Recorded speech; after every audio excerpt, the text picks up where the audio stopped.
Hello friends, അപ്പോൾ GSEA ലെജൻഡിൻ്റെ പുതിയൊരു വീഡിയോയിലേക്ക് എല്ലാവർക്കും സ്വാഗതം. ALPയുടെ ക്ലാസ്സുകൾ അന്വേഷിച്ചവർക്ക്, അസിസ്റ്റൻറ്റ് ലോക്കോ പൈലറ്റിൻ്റെ ക്ലാസ്സുകൾ അന്വേഷിച്ചവർക്ക് ഉള്ളതാണ് ഈ വീഡിയോ.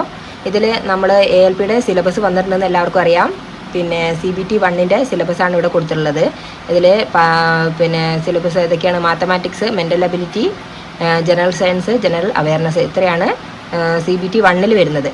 അതിൽ ഇതിൻ്റെ ക്ലാസ്സുകൾ ഒരുപാട് പേര് ചെയ്യണമെന്ന് ആവശ്യപ്പെട്ടിരുന്നു. അതിനനുസരിച്ചാണ് നമ്മളിപ്പോൾ ക്ലാസ്സുകൾ ചെയ്യാമെന്ന് വിചാരിച്ചിട്ടുള്ളത്. അപ്പോൾ ഇന്നിപ്പോൾ ചെറുതായിട്ടൊന്ന് തുടങ്ങുകയാണ്. നമ്മൾ മാത്തമാറ്റിക്സിൻ്റെ നമ്പർ സിസ്റ്റം വെച്ച് ചെറുതായിട്ടൊന്ന് തുടങ്ങുകയാണ്. അപ്പോൾ നിങ്ങളുടെ അഭിപ്രായങ്ങൾക്കും പിന്നെ അനുസരിച്ചായിരിക്കും, നിങ്ങളുടെ ഒരു റെസ്പോൺസിനനുസരിച്ചായിരിക്കും നമ്മൾ മുന്നോട്ടുള്ള ക്ലാസ്സുകൾ ഇട്ട് തരിക. അപ്പോൾ എല്ലാവരും സിലബസ് ഒന്നുകൂടെ നോക്കാം. എന്തൊക്കെയാണ്? Mathematics, mental ability, general science, general awareness, ഇത്രയാണ് CBT 1ൽ വരുന്നത്. വലിയ സിലബസൊന്നുമല്ല, ഒരു സിമ്പിളായിട്ടുള്ള സാധാ സിലബസാണ്. അപ്പോൾ എല്ലാവർക്കും പെട്ടെന്ന് തന്നെ ക്യാച്ച് ചെയ്യാൻ പറ്റുന്ന സിലബസാണ്. അപ്പോൾ നമുക്കിനി ക്ലാസ്സിലോട്ട് പോവാം. അപ്പോൾ നമ്പർ സിസ്റ്റം എല്ലാവർക്കും അറിയാം, വളരെ സിമ്പിളായിട്ടുള്ളൊരു ടോപ്പിക്കാണ്. നമ്പർ സിസ്റ്റത്തിൽ ഫസ്റ്റ് പറയുന്നത് ഏതാണ്? എണ്ണൽ സംഖ്യകളാണ്. എണ്ണൽ സംഖ്യകൾ അല്ലെങ്കിൽ നിസർഗ സംഖ്യകൾ അല്ലെങ്കിൽ നാച്ചുറൽ നമ്പേഴ്സ്. എണ്ണൽ സംഖ്യകളുടെ മറ്റൊരു പേരാണ് നിസർഗ സംഖ്യകൾ. അതിൻ്റെ ഇംഗ്ലീഷ് നെയിമാണ് നാച്ചുറൽ നമ്പേഴ്സ്. അപ്പോൾ എണ്ണൽ സംഖ്യകൾ എന്ന് പറഞ്ഞാൽ എല്ലാവർക്കും അറിയാം, വളരെ സിമ്പിളാണ്. നമ്മൾ എണ്ണുന്ന സംഖ്യകൾ 1, 2, 3 എന്ന് തുടങ്ങി എണ്ണുവാനായി ഉപയോഗിക്കുന്ന സംഖ്യകളുടെ ഗണത്തിനാണ് നമ്മൾ എന്തെന്ന് പറയുന്നത്? എണ്ണൽ സംഖ്യകൾ എന്ന് പറയുന്നത്. ഏറ്റവും ചെറിയ എണ്ണൽ സംഖ്യ ഏതാണെന്ന് വെച്ചാൽ ഏതാണ്? 1 ആണ്. 2 എണ്ണൽ സംഖ്യകളുടെ തുകയും ഗുണനഫലവും എണ്ണൽ സംഖ്യകൾ തന്നെയായിരിക്കും. അത് നമുക്കറിയാലോ. 2 എണ്ണൽ സംഖ്യകൾ തമ്മിൽ ഗുണിച്ച് നോക്കുക, അല്ലെങ്കിൽ ഗുണനഫലം എന്തായിരിക്കും? എപ്പോഴും എണ്ണൽ സംഖ്യകൾ തന്നെയായിരിക്കും വരിക. അപ്പോൾ എണ്ണൽ സംഖ്യകൾ നമ്മൾ പറഞ്ഞു 1, 2, 3 മുതൽ ഇൻഫിനിറ്റി വരെയുള്ള 1, 2, 3 ഇൻഫിനിറ്റി വരെയുള്ള സംഖ്യകൾക്കാണ് എണ്ണൽ സംഖ്യകൾ എന്ന് നമ്മൾ പറയുന്നത്. ഇൻഫിനിറ്റി എന്താണ്? അനന്തതയാണ് കാണിക്കുന്നത്. 1, 2, 3 ഇൻഫിനിറ്റി വരെയുള്ള, അതായത് ഇതിന് എണ്ണൽ സംഖ്യകൾക്ക്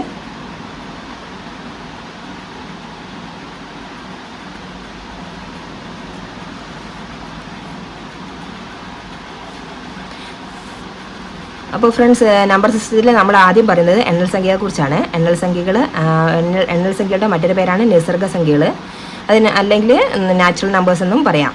അപ്പോൾ എണ്ണൽ സംഖ്യകൾ വരുന്നത് നമുക്കറിയാം 1, 2, 3 തുടങ്ങി എണ്ണുവാനായി ഉപയോഗിക്കുന്ന സംഖ്യകളുടെ ഗണത്തിനാണ് എന്തെന്ന് പറയുന്നത്? എണ്ണൽ സംഖ്യകൾ എന്ന് പറയുന്നത്. ഏറ്റവും ചെറിയ എണ്ണൽ സംഖ്യ ഏതാണ്? 1 ആണ്. ഏറ്റവും ചെറിയ എണ്ണൽ സംഖ്യയാണ് 1 ആണ്. 2 എണ്ണൽ സംഖ്യയുടെ തുകയും ഗുണനഫലവും എണ്ണൽ സംഖ്യയിൽ തന്നെ ആയിരിക്കും. അതായത് രണ്ട് എണ്ണൽ സംഖ്യ തമ്മിൽ ഗുണിച്ചാലും കൂട്ടിയാലും എന്തായിരിക്കും? അത് എണ്ണൽ സംഖ്യ തന്നെയായിരിക്കും വരിക. അപ്പോൾ എണ്ണൽ സംഖ്യകൾ എന്താണ്? 1, 2, 3 ഇൻഫിനിറ്റി വരെ ഉള്ളതാണ് എണ്ണൽ സംഖ്യകൾ എന്ന് പറയുന്നത്. അപ്പോൾ ഇനി അടുത്ത എന്താണ്? നമുക്ക് അഖണ്ഡ സംഖ്യകൾ എന്താണെന്ന് പറയാം. ഇതൊക്കെ സിമ്പിളാണ്, നമ്മളൊന്ന് മനസ്സിലാക്കി വെക്കുക, അത്രയേ ഉള്ളൂ നമ്മുടെ ഉദ്ദേശം. അഖണ്ഡ സംഖ്യകൾ അല്ലെങ്കിൽ ഹോൾ നമ്പേഴ്സ് ആണ് പറയുന്നത്. അഖണ്ഡ സംഖ്യകൾ, ഹോൾ നമ്പേഴ്സ് വെച്ചാൽ എന്താണ്?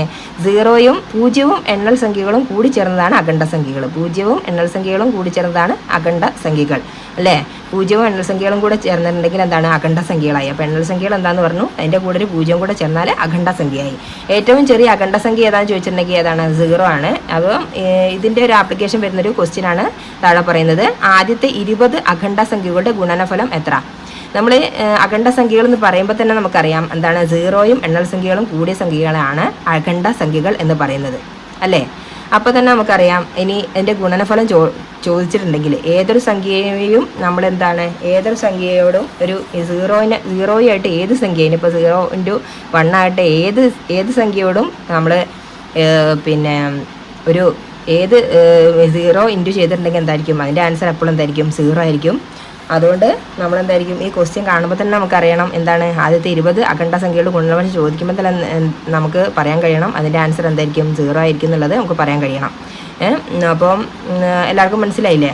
അപ്പോൾ അഖണ്ഡ സംഖ്യ എന്താണെന്ന് മനസ്സിലാക്കിയാലേ ഇവിടെ 0 ആണ് ആൻസർ എന്ന് നമുക്ക് പറയാൻ പറ്റുള്ളൂ. കാരണം അഖണ്ഡ സംഖ്യ 0യും പിന്നെ എണ്ണൽ സംഖ്യകളും കൂടെ ചേർന്നതാണ്. അതുകൊണ്ടാണ് ആദ്യത്തെ 20 അഖണ്ഡ സംഖ്യകൾ എന്ന് ഇവിടെ പ്രത്യേകം പറയുന്നുണ്ട്. അപ്പോൾ ആദ്യത്തെ അഖണ്ഡ സംഖ്യ വന്നാൽ മാത്രമേ 0 ഉൾപ്പെടുകയുള്ളൂ. അപ്പോൾ 0 ഉൾപ്പെട്ടാൽ മാത്രമേ ഈ ഗുണനഫലം 0 ആകുകയുള്ളൂ.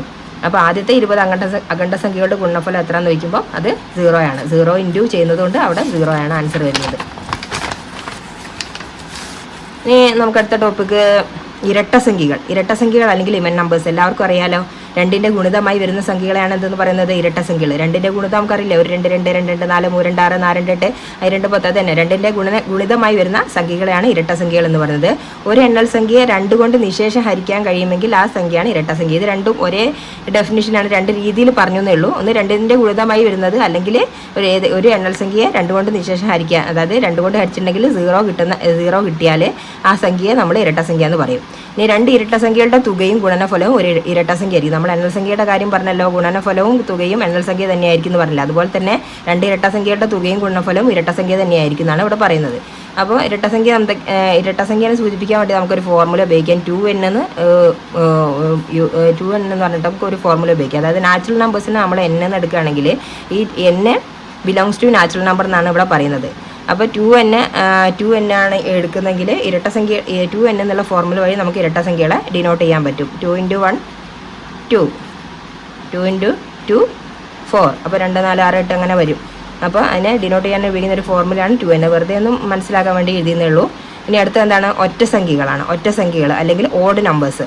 ഓഡ് നമ്പേഴ്സ് എന്താണ്? 1 3 5 7 എന്ന ക്രമത്തിൽ വരുന്ന സംഖ്യകളാണ് എന്തെന്ന് പറയുന്നത്? ഓഡ് നമ്പേഴ്സ് എന്ന് പറയുന്നത്. 2 കൊണ്ട് ഹരിച്ചാൽ ശിഷ്ടം 1 വരുന്ന എണ്ണൽ സംഖ്യകളെയാണ് എന്തെന്ന് പറയുന്നത്? ഓഡ് നമ്പേഴ്സ് എന്ന് പറയുന്നത്. ഇനി നമുക്ക് ഈ സംഖ്യകൾ എടുത്ത് ചെയ്താൽ നമുക്കറിയാം, 2 കൊണ്ട് ഹരിച്ചിട്ടുണ്ടെങ്കിൽ 1 ഒഴികെ ബാക്കിയുള്ള സംഖ്യകൾ എടുത്തിട്ട് 2 കൊണ്ട് ഹരിച്ചിട്ടുണ്ടെങ്കിൽ നമുക്ക് എന്തായാലും ശിഷ്ടം 1 വരും.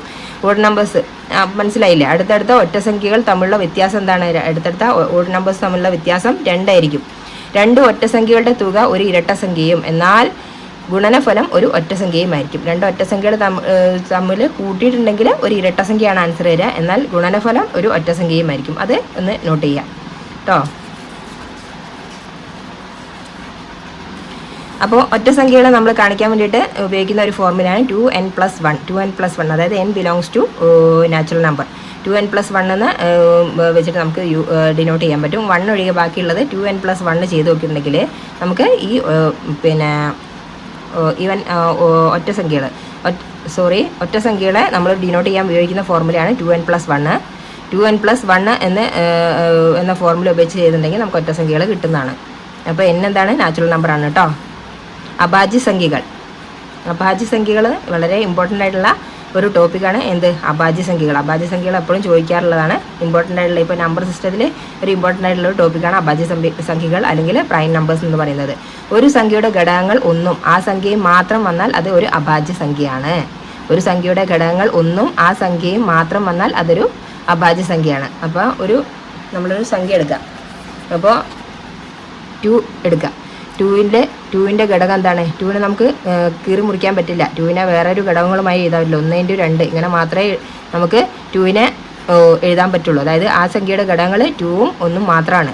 അപ്പോൾ ഒരു സംഖ്യയുടെ ഘടകങ്ങൾ 1ഉം അതേ സംഖ്യയും തന്നെയാണെങ്കിൽ അത്തരം സംഖ്യകളെയാണ് നമ്മൾ അഭാജ്യ സംഖ്യകൾ എന്ന് പറയുന്നത്. ഇനി 3 എടുക്കുക. 3നെ നമുക്ക് കീറി മുറിക്കാൻ പറ്റില്ല. 1 × 3 എന്ന് മാത്രമേ ആ 3നെ എഴുതാൻ പറ്റുള്ളൂ. എന്നാൽ 4 എടുത്തിട്ടുണ്ടെങ്കിൽ 2 × 2 എന്ന് എഴുതാൻ പറ്റും, 1 × 4 എന്ന് എഴുതാൻ പറ്റും. അപ്പോൾ ഇതിന് വേറെ ഘടകങ്ങളുണ്ട്. അപ്പോൾ ഇതൊരു അഭാജ്യ സംഖ്യ അല്ല. ഇത് 3ഉം 2ഉം എന്താണ്? അഭാജ്യ സംഖ്യകളാണ്. അപ്പോൾ ഇത്ര സംഖ്യകളാണ് നമ്മളെന്ന് പറയുന്നത് അഭാജ്യ സംഖ്യകൾ എന്ന് പറയുന്നത്. അപ്പോൾ ഒരു സംഖ്യയെ 1 കൊണ്ടും അതേ സംഖ്യ കൊണ്ടും മാത്രം പൂർണ്ണമായി ഹരിക്കാൻ കഴിഞ്ഞാൽ അത്തരം സംഖ്യകളാണ് അഭാജ്യ സംഖ്യകൾ. അഭാജ്യ സംഖ്യകളുടെ 2 ഡെഫിനിഷൻ ഇവിടെ പറഞ്ഞിട്ടുണ്ട്. ഫസ്റ്റത്തത് ഒരു സംഖ്യയുടെ ഘടകങ്ങൾ 1ഉം ആ സംഖ്യയും മാത്രം വന്നാൽ അതൊരു അഭാജ്യ സംഖ്യയാണെന്ന് പറഞ്ഞു. അല്ലെങ്കിൽ ഒരു സംഖ്യ 1 കൊണ്ടും അതേ സംഖ്യ കൊണ്ടും മാത്രം പൂർണ്ണമായി ഹരിക്കാൻ കഴിഞ്ഞാൽ അത്തരം സംഖ്യകൾ അഭാജ്യ സംഖ്യകളാണെന്ന് പറഞ്ഞു. ഒന്നെങ്കിൽ പൂർണ്ണമായി ഹരിക്കാൻ കഴിയണം, അല്ലെങ്കിൽ ഘടകങ്ങൾ 1ഉം ആ സംഖ്യയും മാത്രം വരണം. അത്തരം സംഖ്യകളാണ് നമ്മൾ അഭാജ്യ സംഖ്യകൾ എന്ന് പറയുന്നത്. അപ്പോൾ അഭാജ്യ സംഖ്യയുടെ ഒരു ശ്രേണിയാണ് ഇവിടെ കൊടുത്തിട്ടുള്ളത്. 2 3 5 7 11 13 17 etc. ഇതാണ് ഒരു അഭാജ്യ സംഖ്യയുടെ ശ്രേണി കേട്ടോ. ഏറ്റവും ചെറിയ അഭാജ്യ സംഖ്യ ഏതാണെന്ന് ചോദിച്ചാൽ ഏതാണ്? 2 ആണ്. ഏറ്റവും ചെറിയ അഭാജ്യ സംഖ്യ ഏതാണ്? 2 ആണ്. അത് നമുക്ക് ഇങ്ങനെ തന്നെ പഠിച്ചു വെക്കാം. ഇനി ഇരട്ടസംഖ്യയായ ഒരു അഭാജ്യ സംഖ്യ ഏതാണ്? ഇരട്ടസംഖ്യയായ ഒരു അഭാജ്യ സംഖ്യയാണ് 2. ഇരട്ടസംഖ്യയായ ഒരു അഭാജ്യ സംഖ്യ ഏതാണ്? 2 ആണ്. 100-ൽ താഴെയുള്ള അഭാജ്യ സംഖ്യകൾ, 100-ൽ താഴെയുള്ള അഭാജ്യ സംഖ്യകൾ എത്ര എണ്ണം ഉണ്ട് എന്നാണ് ചോദിക്കുന്നത്. നമ്പറാണ് ചോദിക്കുന്നത്. 100-ൽ താഴെയുള്ള അഭാജ്യ സംഖ്യകൾ എത്ര എണ്ണം ഉണ്ട് എന്നാണ് ചോദിക്കുന്നത്. 25 എണ്ണം ഉണ്ട് കേട്ടോ. 100-ൽ താഴെ 25 അഭാജ്യ സംഖ്യകളുണ്ട്. 50-ൽ താഴെയുള്ള അഭാജ്യ സംഖ്യകളോ? 50-ൽ താഴെ 15 അഭാജ്യ സംഖ്യകളുണ്ട് കേട്ടോ. 50-നും 100-നും ഇടയിലുള്ള അഭാജ്യ സംഖ്യകൾ, 50-നും 100-നും ഇടയിൽ എത്ര അഭാജ്യ സംഖ്യകളുണ്ട്? 10 അഭാജ്യ സംഖ്യകളാണ് ഉള്ളത്. നമുക്ക് 1 മുതൽ 100 വരെയുള്ള അഭാജ്യ സംഖ്യകൾ എടുക്കാം. അതായത് 1 മുതൽ 10 വരെയുള്ള അഭാജ്യ സംഖ്യകളാണ് 2, 3, 5, 7. അതായത് 1 മുതൽ 10 വരെ ആ ഇൻ്റർവെല്ലിലുള്ള അഭാജ്യ സംഖ്യകളുടെ എണ്ണം എത്രയാണ്? 4 ആണ്. 10 മുതൽ 20 വരെയുള്ള അഭാജ്യ സംഖ്യകളാണ് 11, 13, 17, 19. അപ്പോൾ എത്ര അഭാജ്യ സംഖ്യകളുണ്ട്? 10 മുതൽ 20 വരെ 4 അഭാജ്യ സംഖ്യകളുണ്ട്. 20 മുതൽ 30 വരെയുള്ള ഇൻ്റർവെല്ലിലുള്ള അഭാജ്യ സംഖ്യകളാണ് 23ഉം 29. അതായത് 2 അഭാജ്യ സംഖ്യകളാണ് ആ ഇൻ്റർവെല്ലിൽ ഉള്ളത്. ഇനി 30 മുതൽ 40 വരെ എത്ര അഭാജ്യ സംഖ്യകളുണ്ട്? 31, 37. ഈ 2 അഭാജ്യ സംഖ്യകളെ അവരുടെ ഇടയിലുള്ളൂ. ആകെ 2 അഭാജ്യ സംഖ്യകളുണ്ട്. 40നും 50നും ഇടയിൽ 3 അഭാജ്യ സംഖ്യകളുണ്ട്. 41, 43, 47. 50നും 60നും ഇടയിൽ 53, 59. 2 എണ്ണം. 60നും 70നും ഇടയിലുള്ള അഭാജ്യ സംഖ്യകളാണ് 61, 67. അതായത് 2 എണ്ണം. 70നും 80നും ഇടയിലുള്ള അഭാജ്യ സംഖ്യകളാണ് 71, 73, 79. അതായത് 3 എണ്ണം. 80നും 90നും ഇടയിലുള്ള അഭാജ്യ സംഖ്യകളാണ് 83, 89. അതായത് 2 എണ്ണം. 90നും 100നും ഇടയിലുള്ള അഭാജ്യ സംഖ്യയാണ് 97. 90നും 100നും ഇടയിൽ ആകെ ഒരേ ഒരു അഭാജ്യ സംഖ്യയുള്ളൂ, അത് 1 അതായത് ഒരേ ഒരു അഭാജ്യ സംഖ്യയുള്ള ഇൻ്റർവെൽ ഏതാണെന്ന് ചോദിച്ചിട്ടുണ്ടെങ്കിൽ അതിൻ്റെ ഓപ്ഷൻ തന്നിട്ടുണ്ടെങ്കിൽ 90നും 100നും ഇടയിൽ 97 എന്ന് പറയുന്ന ഒരു അഭാജ്യ സംഖ്യ മാത്രമേ ഉള്ളൂ കേട്ടോ. അപ്പോൾ ഇതാണ് അഭാജ്യ സംഖ്യയെ കുറിച്ച് പഠിക്കാൻ വേണ്ടി നമ്മൾ 100 വരെയുള്ള അഭാജ്യ സംഖ്യകൾ ഇങ്ങനെ എഴുതി പഠിക്കുക തന്നെ വേണം. എന്താണെന്ന് വെച്ചാൽ പെട്ടെന്നൊരു ക്വസ്റ്റ്യൻ ചോദിച്ചാൽ നമുക്ക് എളുപ്പത്തിന് പറയാൻ വേണ്ടിയിട്ടാണ്. അപ്പോൾ ഇതിൽ നിന്ന് ഇപ്പോൾ ക്വസ്റ്റ്യൻ ചോദിച്ചാൽ നമ്മളിപ്പം ഇതിൽ നിന്നുള്ള ക്വസ്റ്റ്യനാണ് ഇപ്പോൾ പറഞ്ഞത്. 1 മുതൽ എന്തൊക്കെയായിരുന്നു നേരത്തെ പറഞ്ഞത്? ഇരട്ട 100ൽ താഴെയുള്ള അഭാജ്യ സംഖ്യകൾ 25, 50ൽ താഴെയുള്ള അഭാജ്യ സംഖ്യകൾ 15, 50നും 100നും ഇടയിലുള്ള അഭാജ്യ സംഖ്യകൾ 10. ഈ 3 ക്വസ്റ്റ്യൻ ഇതിൽ നിന്ന് നിങ്ങൾ കണ്ടുപിടിക്കാം. ഇനി ആദ്യത്തെ 5 അഭാജ്യ സംഖ്യകളുടെ ഗുണനഫലം എത്ര? ഒരു ക്വസ്റ്റ്യനാണ്. ആദ്യത്തെ 5 അഭാജ്യ സംഖ്യയുടെ ഗുണനഫലം എത്ര? ആദ്യത്തെ 5 അഭാജ്യ സംഖ്യകൾ അറിഞ്ഞാലേ അതിൻ്റെ ഗുണനഫലം നമുക്ക് കൃത്യമായിട്ട് കിട്ടുള്ളൂ. അപ്പോൾ ആദ്യത്തെ 5 അഭാജ്യ സംഖ്യകൾ ഏതൊക്കെയാണ്? ആദ്യത്തെ 5 അഭാജ്യ സംഖ്യകൾ ഏതൊക്കെയാണ്? ആദ്യത്തെ 5 അഭാജ്യ സംഖ്യയാണ് 2, 3, 5, 7, 11. ഇതാണ് ആദ്യത്തെ 5 അഭാജ്യ സംഖ്യകൾ. അപ്പോൾ ഇത് അറിഞ്ഞിട്ടുണ്ടെങ്കിൽ മാത്രമേ നമുക്ക് ആ ക്വസ്റ്റ്യൻ ആൻസർ ചെയ്യാൻ പറ്റുള്ളൂ. അപ്പോൾ 2 × 3 എത്രയാണ്? 2, 3, 6, 5, 6, 30. 37 എത്രയാണ്? 3, 7, 21, 210. അപ്പോൾ 210 ഇൻറ്റു ലാസ്റ്റത്തെ 11. ഒരു 210, 210, ഒരു 210, 210. അപ്പോൾ എത്രയാണ്? 2310. അപ്പോൾ ഇതിൻ്റെ ആൻസർ ഏതാണ്? ആൻസർ ഓപ്ഷൻ ഡി ആണ് കേട്ടോ. ഓപ്ഷൻ ഡി 2310 ഇതിൻ്റെ ആൻസർ. ആദ്യത്തെ 5 അഭാജ്യ സംഖ്യകളുടെ ഗുണനഫലമാണ് 2300. അപ്പോൾ ആദ്യത്തെ 5 അഭാജ്യ സംഖ്യകൾ അറിഞ്ഞാലാണ് നമുക്കിത് ചെയ്യാൻ കഴിയുക. അഭാജ്യ സംഖ്യ അല്ലാത്തത്, ഇതിൽ അഭാജ്യ സംഖ്യ അല്ലാത്തത് ഏതൊക്കെയാണ്? 11 അഭാജ്യ സംഖ്യയാണോ? ആണല്ലേ. 23 അഭാജ്യ സംഖ്യയാണ്. 13 അഭാജ്യ സംഖ്യയാണ്. 33യോ? 33 അഭാജ്യ സംഖ്യയാണോ? 33ക്ക് എന്തൊക്കെയാണ്? 33ൻ്റെ ഘടകങ്ങൾ ഏതൊക്കെയാണ്? 33ൻ്റെ ഘടകങ്ങൾ 33നെ 1 × 33 എഴുതാം. അത് കൂടാതെ എങ്ങനെയെങ്കിലും എഴുതാൻ പറ്റുമോ? 3 × 11 എഴുതി കൂടെ? അപ്പോൾ 33യും 1ഉം അല്ലാതെ മറ്റ് രണ്ട് ഘടകങ്ങൾ കൂടി അവിടെ വന്നിട്ടുണ്ട്. അപ്പോൾ ഇത് അഭാജ്യ സംഖ്യ അല്ല. അപ്പോൾ ഇവിടുത്തെ ആൻസർ ഏതാണ്? ഓപ്ഷൻ ഡി 33 ആണ് കേട്ടോ.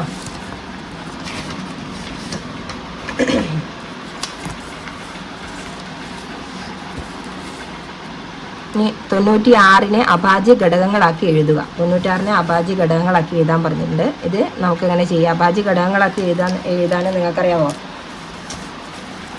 നമുക്ക് ചെയ്ത് നോക്കാം. അല്ല, പെട്ടെന്ന് നമുക്ക് 96നെ 3 കൊണ്ട് ചെയ്യാം. 3, 9, 2, 3, 32 കിട്ടി. ഇനി 2 കൊണ്ട് ചെയ്യാം. 16, 2, 8, 2, 4, 4, 2, 8, 2, 2, 4. അപ്പോൾ ഇങ്ങനെയാണ് കിട്ടുക. അപ്പോൾ 96 നമുക്ക് അഭാജ്യ ഘടകങ്ങളാക്കി എഴുതാം അല്ലേ. 3 × 2 × 2 × 2 × 2 × 2 × 2 × 2 × 2. അതായത് 3 × എത്ര 2 × 1, 2, 3, 4, 5, 2⁵5. ഇതല്ലേ ആൻസർ? 3 × 2⁵5 അല്ലേ ആൻസർ? അപ്പോൾ ഇതിൻ്റെ ആൻസർ ഏതാണ്? 3 × 2⁵5. സിമ്പിൾ അല്ലേ? അപ്പോൾ നമ്മൾ ഇന്ന് വളരെ സിമ്പിളായിട്ട് വളരെ ചെറുതായിട്ടൊരു ചെറിയൊരു ക്ലാസ് തുടങ്ങി നോക്കുകയാണ്. ഇതിൻ്റെ ഒരു ഫീഡ്ബാക്ക് നിങ്ങൾ എന്തായാലും അറിയിച്ചാൽ മാത്രമേ നമുക്ക് ഇനി മുന്നോട്ട് പോകാൻ കഴിയുള്ളൂ. വളരെ സിമ്പിളായിട്ടുള്ള സിലബസാണ്. പഠിച്ചാൽ പെട്ടെന്ന് തന്നെ നമുക്ക് പഠിച്ച് കഴിയാൻ പറ്റുന്ന സിലബസാണ്. അപ്പോൾ നിങ്ങളുടെ ഫീഡ്ബാക്കിനനുസരിച്ച് നമ്മൾ ഇനിയും ക്ലാസ്സുകൾ പ്രൊവൈഡ് ചെയ്യുന്നതാണ്.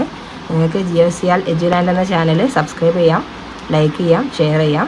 അപ്പോൾ തീർച്ചയായും ഈ ക്ലാസ്സിൻ്റെ അഭിപ്രായം പറയുക. മുന്നോട്ടുള്ള ക്ലാസ്സുകൾ ഇടണോ വേണ്ടോ എന്ന് നിങ്ങൾ പറയുക.